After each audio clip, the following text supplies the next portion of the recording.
Hi வணக்கம், நல்லா இருக்கீங்களா எல்லோரும்? நானும் நல்லா இருக்கிறேன். இந்த கோலம் வந்து ரொம்ப சிம்பிளான கோலம்.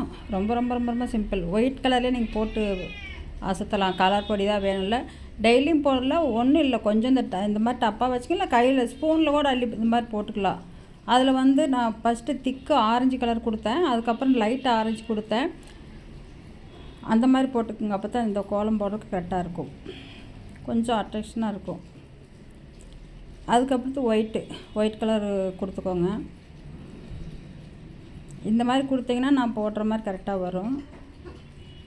ஸ்பூனில் அப்படி லைட்டாக இழுத்து விட்டிங்கன்னா அது பூ மாதிரி அழகாக வந்துடும். நான் ஃபாஸ்ட்டாக தான் இழுத்து விட்டேன், இங்கே ஸ்லோவெலாம் பண்ணல, இல்லை லேட்டாயிரும்ட்டு.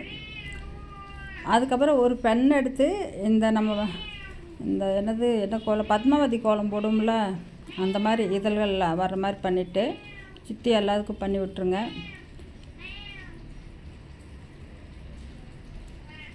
அதுக்கடுத்து சென்டர்லேருந்து ஒரு கோடு, இந்த போகிறோம் பாருங்கள், இந்த மாதிரி சென்டர்லேருந்து ஒரு கோடு இழுத்துட்டிங்கன்னா சூப்பராக இருக்கும். இப்போ கலர் பார்த்தீங்களா, சூப்பராக இருக்குதா? நடுவில் எல்லோ கலர் போட்டு சின்ன ஒரு டப்பாக இருந்ததுன்னா அதில் வச்சு அமுத்திட்டிங்கன்னா ரவுண்டு நல்லா வந்துடும். இது எவ்வளோ சூப்பரான கலர்ஃபுல்லாக இருக்குது பாருங்கள். இந்த மாதிரி போட்டுக்கலாம். அந்த கீழே வந்து ஒரு கோட் மாதிரி இந்த மாதிரி இழுத்துட்டு சின்ன சின்ன புள்ளியாக கொஞ்சம் கொஞ்சமாக வைக்கலாம். இது இருந்ததுன்னா கொஞ்சம் வச்சு பேனாவில் வேறு இந்த மாதிரி பென்னோ இல்லை ஊசி இருந்தாலும், ஊசி இருக்கும்ல, அது ஏதோ ஒன்றும் பென்னு இருக்கும்ல, நிறைய கிடைக்கும். அந்த பென்னில் இது மாதிரி பண்ணி விட்ருங்க, அவ்வளோதான். அதனால முடிஞ்சிருச்சு, அந்த வேலை முடிஞ்சிருச்சு.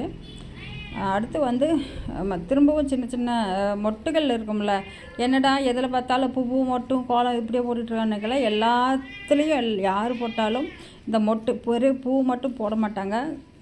அந்த மொட்டு கலரும் சூப்பராக போடுவாங்க. அது போட்டால் தான் அட்ராக்ஷனாக இருக்கும். ஏன்னா ஒரு செடியில் ஒரு பூ மட்டும் இருக்காதுல்ல, அதனால் அந்த மொட்டு வந்து எல்லா இதுலேயும் போடணும். அதுலேயும் வந்து திக்கு ஆரஞ்சியில் போட்டுட்டு அதுக்கப்புறம் ரவுண்டு கோடு வந்து லைட் ஆரஞ்சில் கொடுத்து சென்டரில் வந்து கொஞ்சமாக ஒயிட் கலர் கொடுத்துடணும். அந்த மாதிரி கொடுத்திங்கன்னா செமையாக இருக்கும். கீழே கொடுத்துட்டு அதே மாதிரி மேலேயும் கொடுங்க. மேலே கொடுத்திங்கன்னா தான் கரெக்டாக வரும் உங்களுக்கு. ஏன்னா நல்லாயிருக்கும் பார்க்குறக்கு. இல்லை மேலே மட்டும் கொடுக்கலாம், கீழே அப்படி தான் நல்லா இருக்காது. கடைசியில் பாருங்கள், செம்ம சூப்பராக வந்திருக்கும் பாருங்கள். ரொம்ப ரொம்ப ஈஸியான கோலமுங்க, சீக்கிரம் போட்டு முடிச்சுக்கலாம்.